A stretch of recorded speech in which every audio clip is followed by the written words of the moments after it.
Good morning. Welcome to Arise with me, Sally Goodwin. My goodness, okay, something just shifted and moved with my video, but here I am. Welcome, everybody. Welcome, ladies. Welcome, gentlemen. Welcome to Arise with Sally Goodwin on this gorgeous Friday morning. It is the 20th of January 2023, and it is an absolute heat wave in Cape Town. So I'm not sure where you are watching from, but wherever you are watching from, just know this, that I have had to block out the sun on the one side, and I have a fan going in front of me. So if you hear a faint noise in the background, that's what that is. And because the room that I record my lives in this lovely little home that we are living in at the moment, it's beautiful. It has an incredible view, as you can probably see a little bit behind me, but it's all glass, and so it gets incredibly hot. And then you add to that the fact that I'm 53 and menopausal. And then you add to that the anointing of the Holy Spirit, and how, sometimes when the Holy Spirit comes upon you, He brings the heat. And all of that makes for a very warm morning and a very warm live stream. Good morning, Almin. How lovely it is to see you, my friend. Good morning, Venetia. And yes, thank you, everybody watching. So good morning, everybody. It is so good to have you on this morning. And it is a beautiful day. We are marching through the month of January at a rate of knots. Schools have gone back, so all the mums who took their little grade ones into school yesterday. Oh wow, Almin, that's amazing. Good morning, Brenda. Good morning, beautiful Brenda. So all the moms who took their little grade ones off to school on Wednesday, and I can remember taking my boys off to grade one, and how emotional that was for all of them. The first, the last, the middle one was just as emotional for all of them. But here we are, and we are now properly into January, almost approaching the end of it, and properly back into work and school and all of those modes. So it is good to have you all on my live this Friday morning, and just so blessed to be here and blessed to have you here. And while we are waiting, good morning, Renee. While we are waiting for a few people to jump on, I want to just let you in on some news. So some of you who've been watching my lives for a long time and have subscribed to my daily devotionals, my 40-day, series of daily devotionals. I met yesterday. I miss you too, Alminki. Miss you too, my friend. I met yesterday with somebody who is excited, two incredible ladies from Somerset West, who are excited and completely on board to produce, publish and print my devotional book. So we had a meeting yesterday morning. We spoke about the book. We spoke about what it's going to look like. And they are so excited about it, and so excited about everything that women can learn through the women that were in the Bible. And so the first step has been taken in terms of producing a book, which is going to be a devotional and a journal. So you will be able to read the good morning, my beautiful friend from Amanas. You're going to be able to read the devotional, and then there will be a space for you to journal, and possibly we're talking about some illustrations so that you can color in, so that the book can be one of those books where you're not only journaling, you're not only reading, but you're journaling. You can be creative, you can color in, you can add your own. So the book will be like an absolute gift to you, and it will be for any woman at any stage of life, whether you're young, old, single, married, with children, without children, in ministry, in the marketplace, wherever you are. So this is, yeah. Brenda, thank you. Yes. So we will be opening up for pre-orders.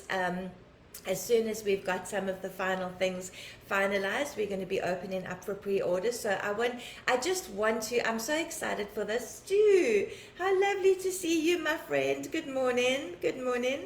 I'm so excited for this. So I want you, all of you ladies who have supported me and watched my lives and all of that, I want you to take this journey with me. You know, I want to include you in everything so that you know what's going on. I'm going to post little snippets. I'm going to post little pictures. I'm wanting to create some kind of platform. So once the journals are out there and have been sold, there's some kind of platform where ladies can come onto the platform and they can share what God has showed them through the devotionals. You know, like ladies can support each other. So that's all there, kind of, you know, in the back of my mind. And then also these two ladies are so excited about this devotional that they are talking about an event, like a 2-day event, a conference or some kind of event to actually launch the devotional, and a space where I can also teach on some of the things that I've learned through my journey through the women in the Old Testament. So ladies, there are some exciting things coming up. There are some exciting things happening, and I'm just so excited. And I just want to thank each and every one of you who have prayed for me, who have reached out with words of encouragement, who have supported financially, given financially, because obviously none of this is free. Who have sowed into this ministry, you know, whether it be financially, whether it be intercession, whether it be prayer, just all those of you who have done this. I'm so grateful, and I'm so humbled, and I'm so privileged. Good morning, Renil Way. Good morning, good morning. Yes, that's exactly it. That is what I was saying to them. Elevate, empower, inspire, encourage, influence. It's just incredible. It is amazing what God is doing. So you ladies are so precious to me, and gentlemen are so precious to me. Your support means so much to me, and so I want you to journey with me as we go through, as we embark on this very first. It's the very first time I've done this. It will be just the first. It will be like volume 1, because I've already written enough for 2 40-day devotionals, and I've only gotten to the end of 2 Kings, so we have quite a large section of the Bible to still traverse. So who knows how many volumes it will eventually land up being, but I'm so excited. So thank you for being excited with me. I really appreciate each and every one of you. Okay, wow. Yes, Stu, conference time. Stuart has been telling me for I don't know how long, probably a year or 2, that it's time for me to have a conference. And I'm just like, I don't know where to start with things like that. Like, I don't know how to organize things. That's why a couple of ladies reached out to me recently, and they were like, when is your next ladies event? And I was like, whenever you organize it. Like, you just tell me and I'll be there. You know, I don't even know where to begin. So when somebody says to me, we will do this, I'm like, thank you very much, you are God sent. Okay, so now on Wednesday we talked about Proverbs 20:23, which I feel is just such a significant verse for this hour, for this time, for this season. In the Message translation, it says, buy truth, don't sell it for love or money, buy wisdom, buy education, buy insight. And that's buy, B-U-Y, hey, as in purchase or procure. In other words, it is worth paying for. It is worth investing in. Truth and education and insight and wisdom and understanding are worth investing in. They are worth paying for. They are worth the effort to procure them. And that's the verse we spoke about on Wednesday, and then I gave you all, and you were all so gracious. I gave you all this whole history lesson around the African church, and I'm now delving. There's going to be more of that, because now the fire has been lit inside of me, and now I'm just like delving into African history. It's actually amazing how little of the history of the African church is really written about. Church history is written, researched, and read so often from a Western perspective that some of the African church history has almost been lost. But it seems like there is a move afoot to bring more of that out into the world. So I'm excited about that. So we spoke about that, and we spoke about education, discernment, understanding, insight, how imperative those things are for the times and the seasons that we're in, and all of that kind of thing. And I feel as though, and last week I think it was, we spoke a bit about Ezra and Nehemiah, and God, there's like a theme, and it might not be completely obvious to everybody, but there's this theme that God is kind of working on here with all of us. And so I feel as though there is something on hope at the moment. There is a need and a necessity to bring hope, not false hope. Not the kind of hope that makes empty promises and tells you everything's going to be okay when everything around you looks like it's falling apart and you don't actually know whether it's going to be okay. Not that kind of hope, but true hope, like hope in Jesus. And so as God has taken me on my own journey into finding hope for my family, finding hope for my finances, finding hope for my nation, finding hope for my continent, finding hope for the world. If we know who we are in Jesus, we have identity, we know we have purpose, we know we have destiny, we know we have calling. But if we reach this place and the space where we feel like there is no hope, then you almost have nothing. You have nothing, because you have nothing to kind of hang those things onto, and so hope is so important, and I'm realizing how important it is. And as the world appears to get darker and darker and darker, if we are going to see the glory of God cover the earth as the waters cover the sea, good morning Sylvia, we need hope. We need to be able to stand in hope for that. And if we can't stand in hope for that, then how do we actually ever see those things come to pass? I'm realizing also that, there are things happening. God is moving, but we don't always know that he's moving because it's not broadcast. Good news is not news that sells. Scandal sells, sensation sells, bad news sells. News about how awful the state of the world is in. Good morning, Tanya. How terrible things are. Those things sell. And so we miss, if we're not paying attention, we miss what God is actually doing in the earth. And that is so important. So the verse that God took me to, I did release that whole message on Wednesday about hope for South Africa and hope for the African continent, and just this rich history that we have, that has just actually, we don't even know about, and this is me, maybe you know all about it, but for me and for the church streams I come out of, I know nothing about it. Do you know, a very quick digression, that so I was raised Methodist. My grandfather was a Methodist minister, and morning Susie, and I was raised in the Methodist church until my parents broke away from the Methodist church when I was in my teens, and started a home church and all of that kind of thing. But I was raised in the Methodist church. But when we moved out of the Methodist church into this home church environment, it was like we left all of that behind. Good morning, Martha.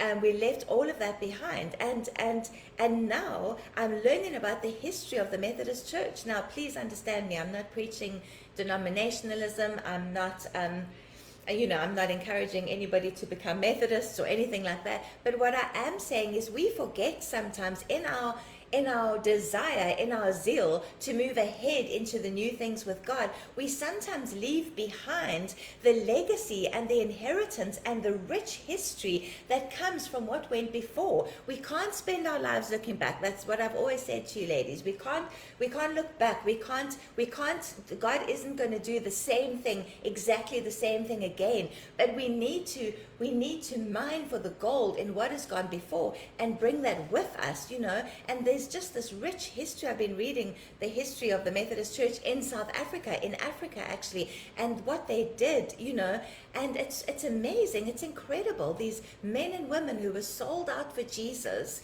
and who literally changed people's lives, changed communities, brought hope and peace, and literally practically fed people, looked after people, educated people. Just the most incredible history. And obviously it wasn't just the Methodists, it's just that I was reading it from my own historical perspective. But it's these things, we can't forget, these things are a legacy. Ladies and gentlemen, they are a legacy, they're a legacy of what the church has done actually, and what people of God have done. And we need to remember those things, honor those things while we move ahead into what God has for us in the future.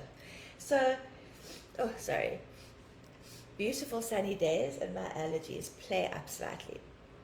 So what I noticed on every one of my videos, and I don't go back and watch my videos, but when I do, I'm like, oh, Sally, you rub your nose the whole time. You notice these little things as I'm like downloading the video or uploading it to YouTube or, sharing it onto Instagram or whatever. I'm like, every time I see myself, I'm rubbing my nose. Apologies for that. Anyway, so I'm not sure about you, but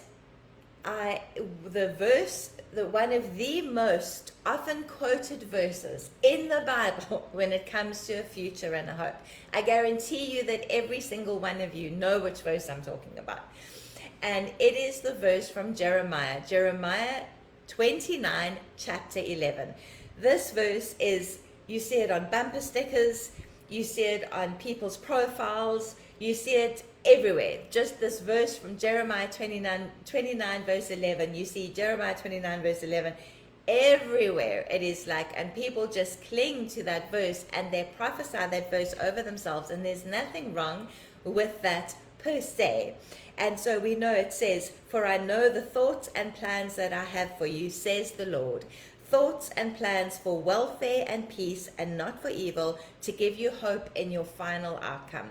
And some translations say for a future and a hope, and all of those kinds of things. So that is Jeremiah 29, chapter 29, verse 11. And that verse is so often quoted. It is so often used. It is so often prophesied over people when people get prophetic words. It's Jeremiah 29:11 is prophesied over them.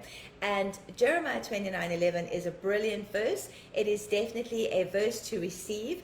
But as I always say to people, and as I constantly remind you, ladies and gentlemen, when I teach and when I preach, is we need to always take these things in context. I'm still going to buy, I saw a mug that says, I can do all things with a verse taken out of context. I'm still going to buy that mug, honestly, because that is so true. And what we often do as believers, we pick and choose. We pick one verse and we take that verse and we stand on that verse, but we don't bother to go and look at the context for that verse and in what context was God speaking that out.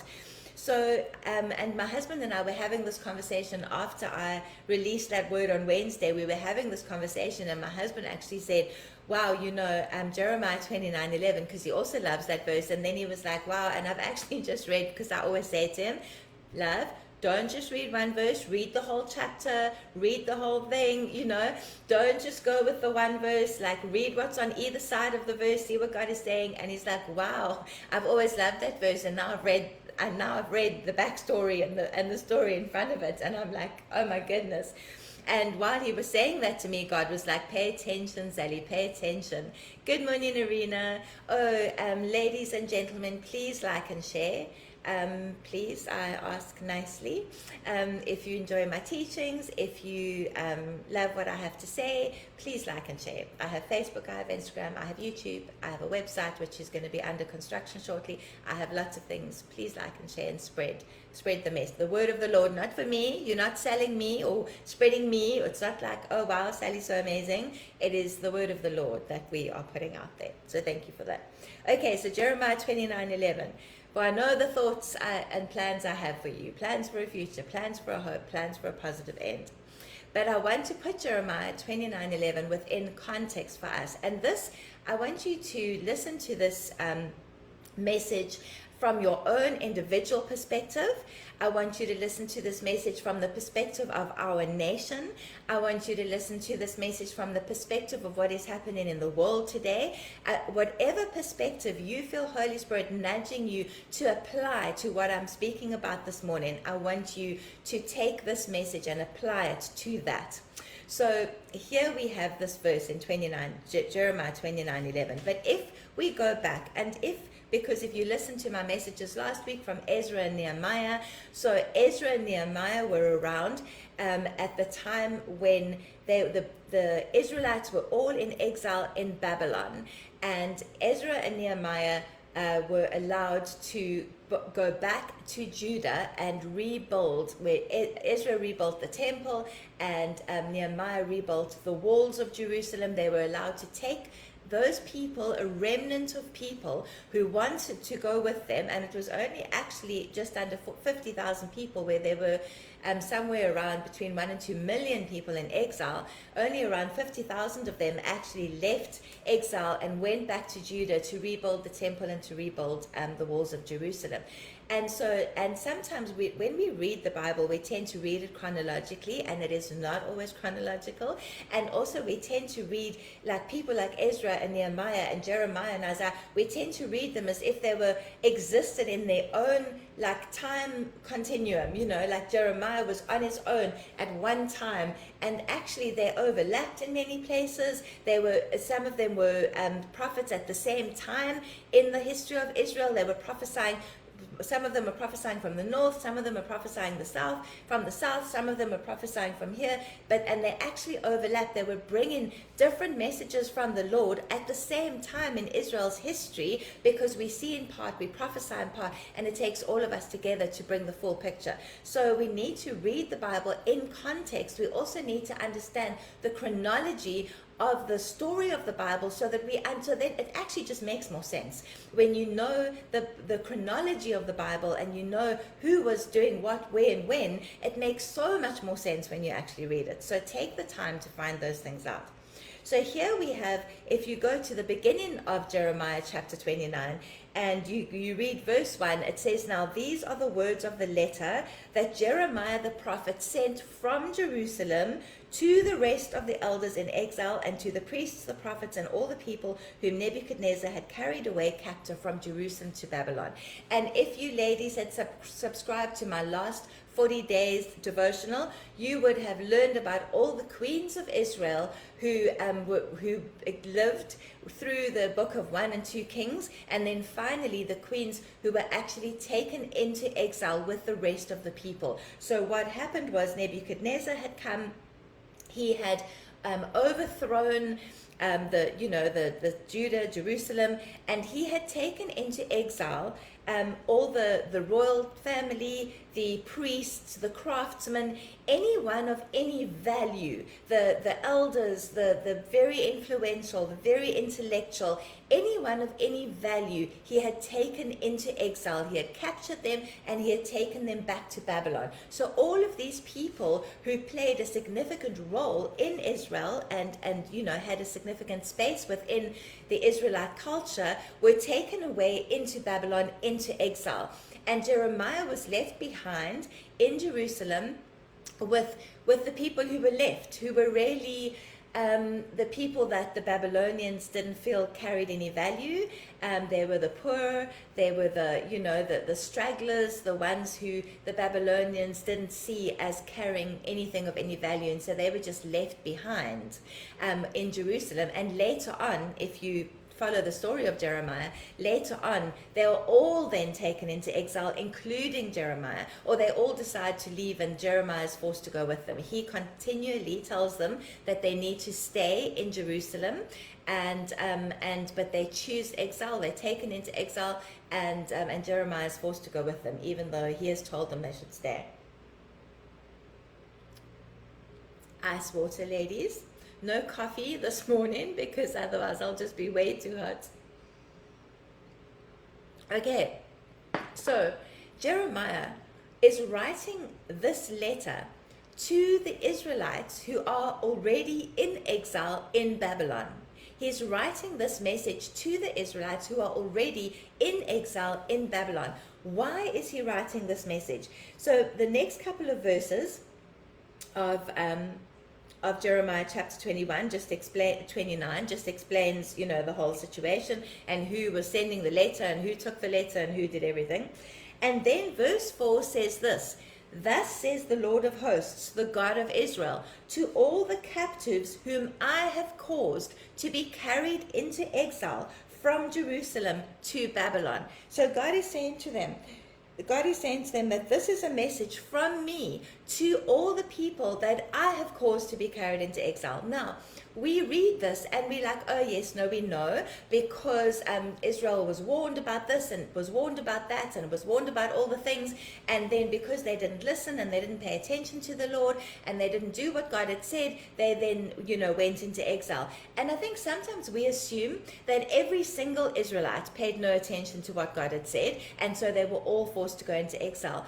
But sometimes we live in, every single one of us, no matter what nation we come from, we live within a nation that is governed by a specific set of people and carries a specific culture or a specific way of thinking. And because we live in that nation and to a degree under that governmental authority, what happens to that nation affects every one of us. No matter if we are laid down lovers of Jesus, surrendered, at the same time, when God looks at the nation as a whole, when he says this nation has to walk through this particular fire or this particular trial or this particular tribulation, when God says, this is my nation, South Africa, for example, this is my destiny for South Africa, my nation, South Africa, this is what her purpose is, this is what her destiny is, but this is what she has to walk through in order for her to step into everything that I have for her.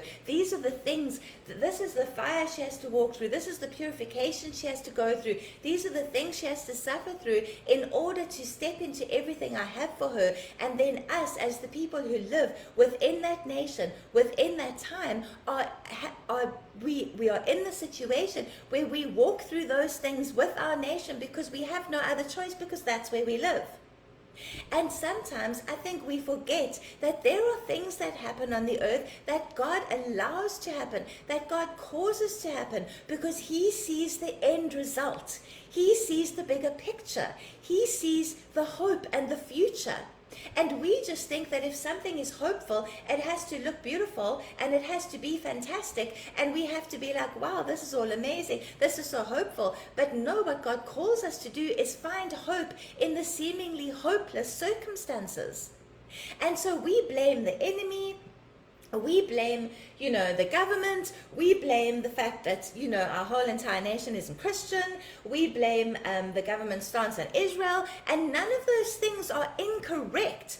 Don't hear what I'm not saying. None of those things are incorrect. Yes, the enemy does have a plan and he is trying to make it work out. Yes, there is something about, your nation's stance on Israel. Yes, you are to a degree at the mercy of your government and what that government looks like. There is all of that. And that's why we are called to pray, and that's why we are called to intercession, but that's also why we are called to discernment, because we need to discern whether it is an attack of the enemy or whether God is taking our nation through a form of exile or a form of fire so that we could actually be better than we were before. You just take apartheid, for example. Take the apartheid times, for example, when other nations were imposing sanctions against South Africa because of the unrighteous unjust, horrendous system of apartheid that was put in place.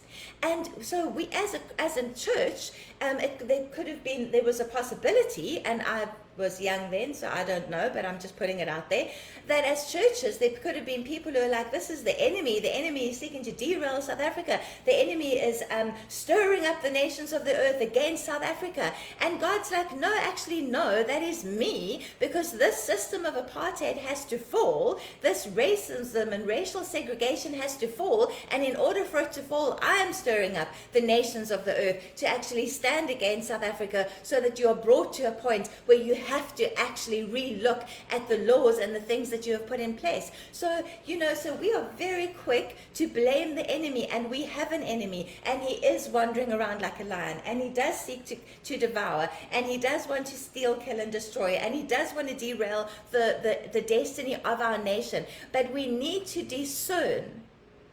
And that's why that Proverbs 23:23 speaks about discernment. It speaks about understanding. It speaks about wisdom. It speaks about insight. It speaks about all of those things. It speaks about truth. And it speaks about the cost of truth and the cost of those things, and that we need to be willing to pay the price for those things, so that we know the times and the seasons, so we can be as the sons of Issachar, so that we can be on our knees for our nation and say to the Lord, Lord, is this you? Are you bringing something to bear? And so we are walking through this terrible valley, and these awful things, but what is it that you are doing? Instead of just falling back automatically into that space of rebuking, and all of those kinds of things, which have their place, understand me.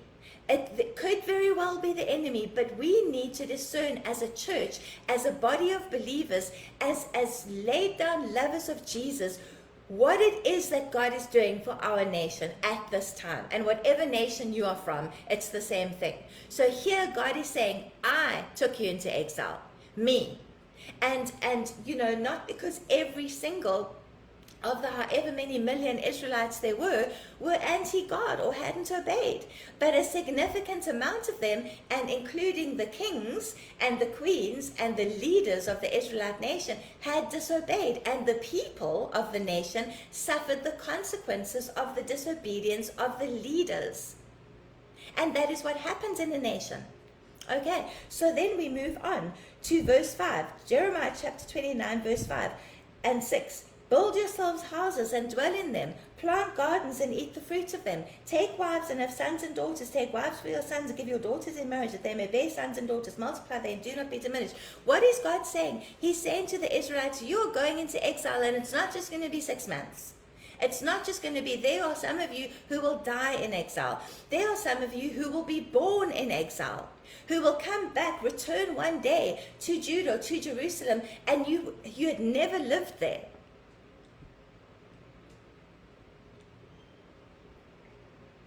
There are some of you who will not see Israel again. And that's just a fact, because you're going into exile for 70 years. Now, why is God saying all these things? If we go a little bit further on, it's because there are false prophets who have risen up in Babylon. So the Israelites who are in exile in Babylon, if you read more of Jeremiah 29, you will read further down from verse 15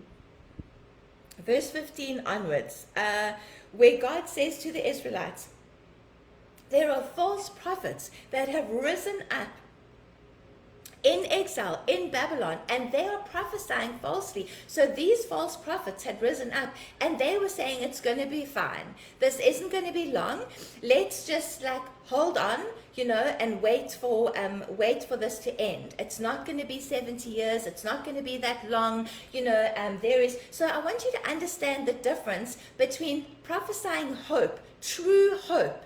So Jeremiah brought this message to the Israelites, and he was like, this is what has happened. It is bad. This is what God is asking of you. It is difficult. But all of those things aside, this is what God says to you. I know the thoughts and plans I have for you, plans for welfare and peace and not for evil, to give you hope in your final outcome. Jeremiah is prophesying true hope, not false hope. So those prophets who stand up even today in whatever nation that you're from, and they just prophesy, everything's going to be fine, it's all going to be good. And sometimes I think, and listen, ladies, gentlemen, I'm a prophet, okay? And I know what it's like to prophesy over nations, to prophesy over communities, to prophesy over people. And I know how desperate you are as a person who loves to prophesy messages that carry hope, that talk about the good things that God is doing. But sometimes I hear prophets prophesying like breakthrough, and every year this is the year for breakthrough. And then I'm like, okay, when we get to the end of the year and it looks like breakthrough hasn't come, like, do you go back and say, oh, sorry, actually I must have missed it because I said it was breakthrough, but that didn't actually happen here, and it's not that there's never breakthrough, there is breakthrough. But what I'm saying is sometimes we prophesy the same things over and over again, almost in an effort to like push the Lord into a corner where he's forced to do those things because we've said them so many times, when actually what we should be saying is, what, this sucks. What we're going through as a nation, it sucks. It's awful. It's horrible. It is bad. What part of what we're going through is because God has allowed it to happen, because he is trying to bring our nation to its knees, because he is trying to bring our nation to a point where we turn to him and we cry out because we don't know what else to do. And understand something, that doesn't mean the government have to be crying out to him necessarily. If his believers, his people, are the ones, if what history says is true, and the people who've written those history books that I was talking about on Wednesday, and by 2025 the majority of the world's Christians will be on the African continent, then there will be enough people to fall to their knees and effect change, not just in South Africa but in every other African nation, because God is bigger. He's bigger than the government, he's bigger than corruption, he's bigger than all of those things, he's bigger than poverty, he's bigger than the orphan spirit, he's bigger than fatherlessness, he's bigger than all of those things. And what he's looking for is believers to be on their knees, discerning the times and the seasons, so that they can prophesy hope, true hope, not false hope, not pretty pictures, not candy floss, light and bubbles, and it's all going to be fine because, no, not that. The truth of the situation, that yes, it sucks that we spend half our day in darkness. What is God saying, people? Where are the solutions from within the church for load shedding? Where are the believers interceding outside of ESCOM, praying outside of the substations? Where are the people, praying for the corruption to be exposed so that our electricity system can run the way it's supposed to be? Where are the people who the believers praying for innovative solutions to come to bear, where God's solutions will be brought into our nation, because God has brought us to a point where the only person who can save us is God? Where are those solutions? God says to the Israelites who are sitting in exile, he says to them, build yourselves houses and dwell in them, plant gardens and eat the fruits of them, get married, have children.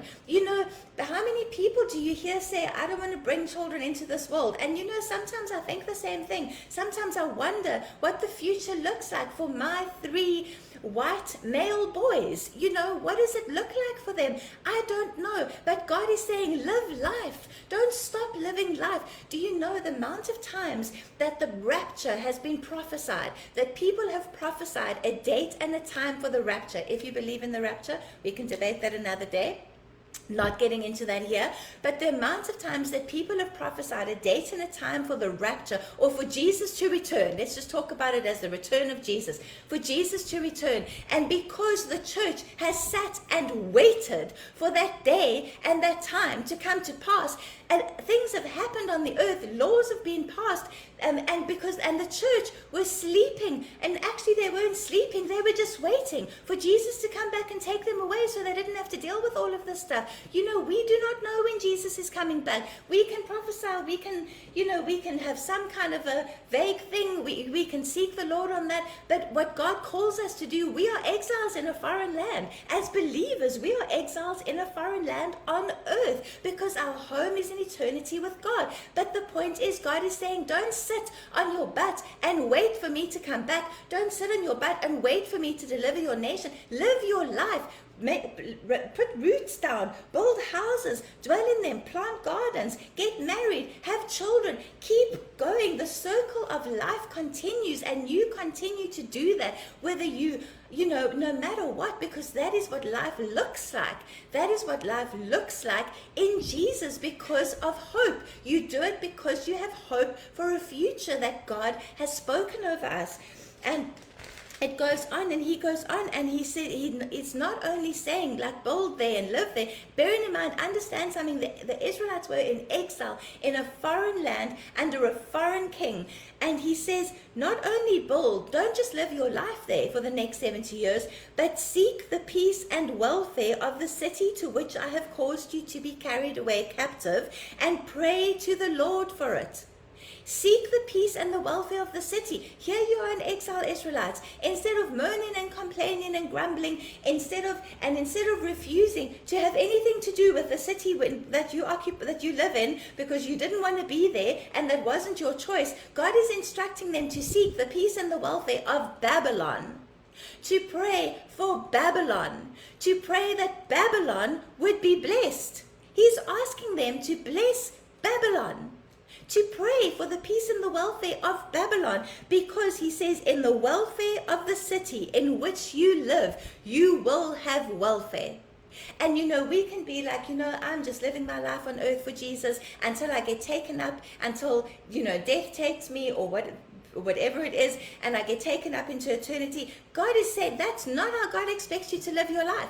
God expects you to live your life, to pray for the peace and the welfare of your nation, to pray for your city, to pray for the welfare, no matter where you live, no matter how awful it is, no matter what terrible laws have been passed, no matter, here he says, pray for the welfare of the city in which you live, so that you will have welfare. So it can't be like, oh, well, I live here in Cape Town and I just don't like the way things are done in Cape Town, and so I'm just going to grumble and complain. I live in South Africa and all it is just corrupt, and the government just steal everything from us, and look at the people living in poverty, and look at the fact that we don't have electricity, and look at the fact that this is happening, and potholes in the roads, and blah, blah, blah. All of those things, none of those things they're not wrong. Those things are right. That's the reality of what we face in our nation. It's the reality of what we live with every single day. You don't get to live in denial and pretend it's not happening. You don't pretend that there aren't people who are starving. You don't pretend that there aren't people who are homeless. You don't pretend that there isn't xenophobia, that there aren't all of these things. You don't pretend it's not there. You don't live with blinkers on. But at the same time, you pray for the welfare and the peace of your city, because your welfare is tied up in the city in which you live. God says it in Jeremiah 29 verse 7. Your welfare is connected to the welfare of the city in which you live. So if you don't have a lot of welfare and you are not praying for your city, then that is the reason why. Could be the reason why. It could be the reason why.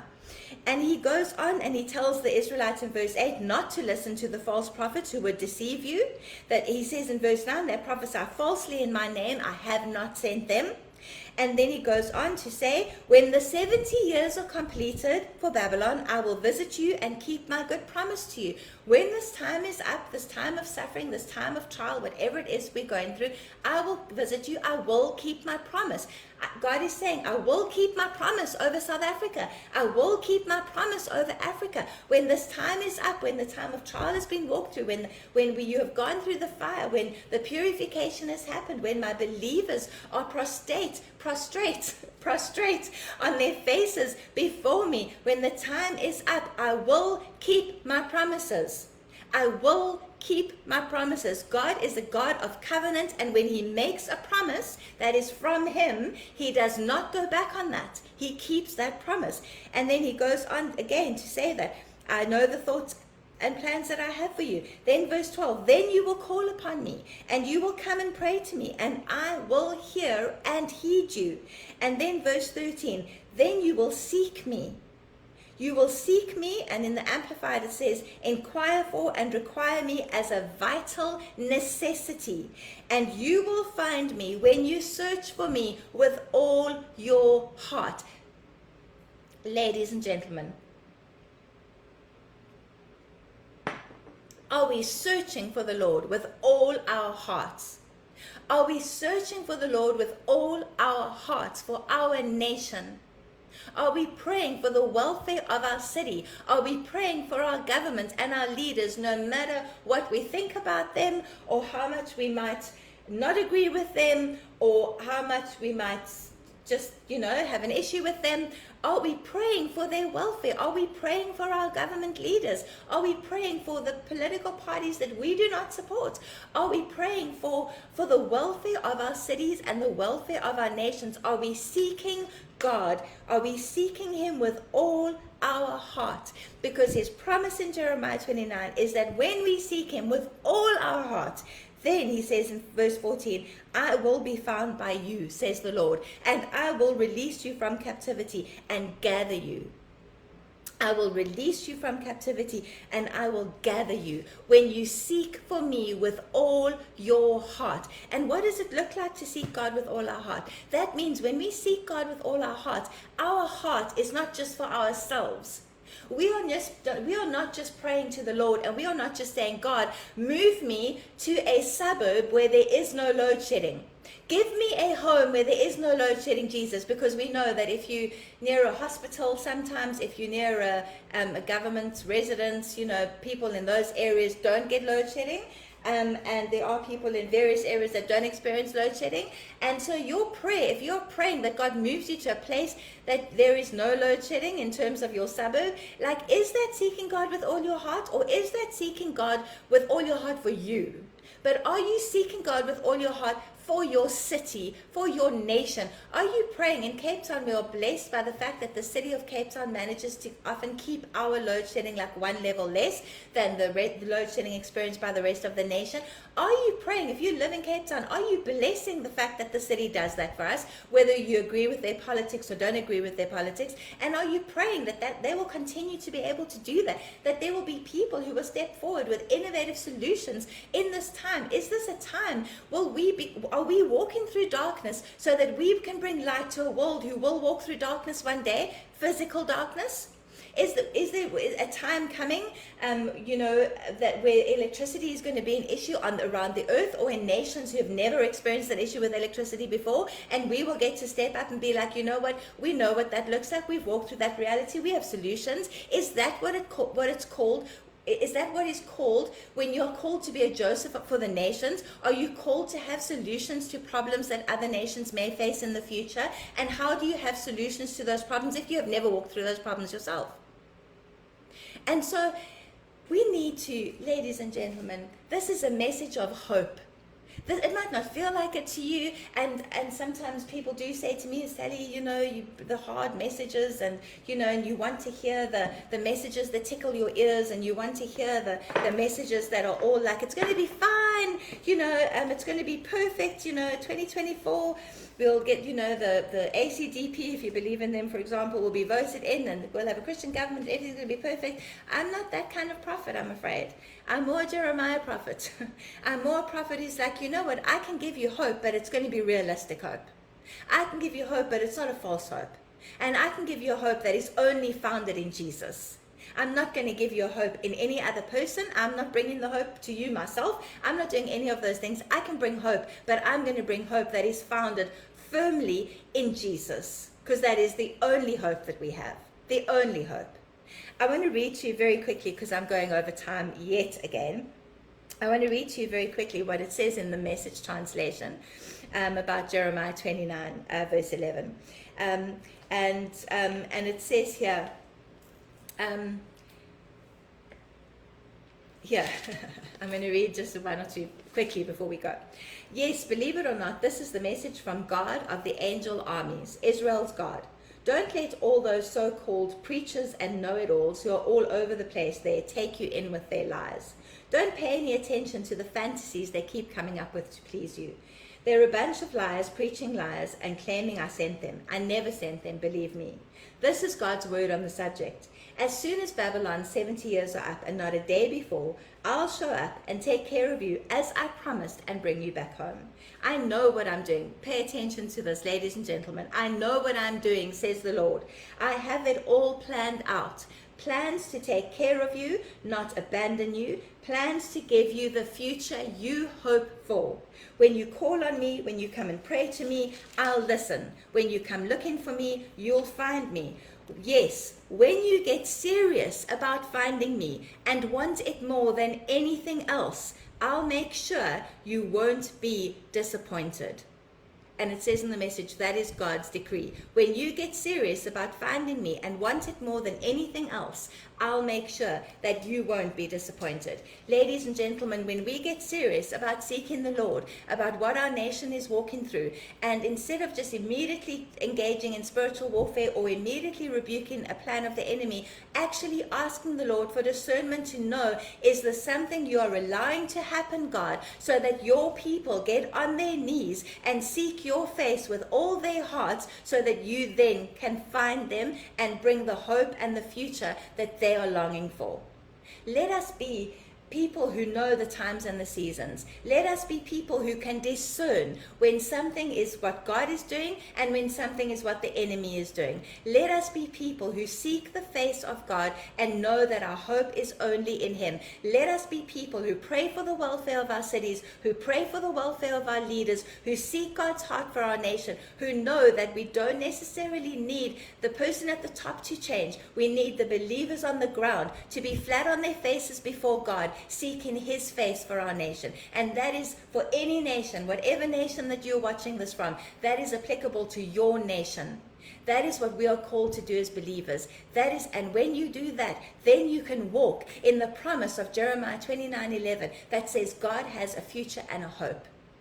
And so even in our own personal lives, ladies and gentlemen, I'm going to end off with this, in your own personal life, if you're walking through fire, ask God, is this a plan of the enemy? Do I need to engage in warfare? Is there something I need to do to rebuke this or end this or tell him to go away? Or is this you who are allowing me to walk through a time of trial so that I can come out the other side mature, having grown, having learned, having had the dross burnt off me, being able to step into the future and the hope that you have for me because I have walked through the fire with you. Let us discern, ladies. Proverbs 23:23.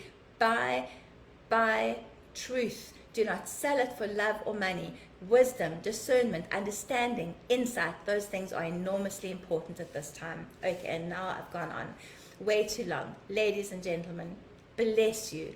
Bless you with truth, God's truth. Bless you with discernment. Bless you with wisdom. Bless you with education. Bless you with insight. Bless you with understanding. Not the normal things that we understand on this earth, but supernatural. Supernatural from the throne room of God. Let us be believers who seek God's face with all our hearts and pray for the welfare of our cities and our nations and our world. In the name of Jesus. I love you, ladies. Mwah. I'm sorry I've gone on so long. I will see you next week, Wednesday at 7 a.m. and we'll see where God is going. There will be more hope, I'm sure. Love you. Mwah. See you then. Be blessed.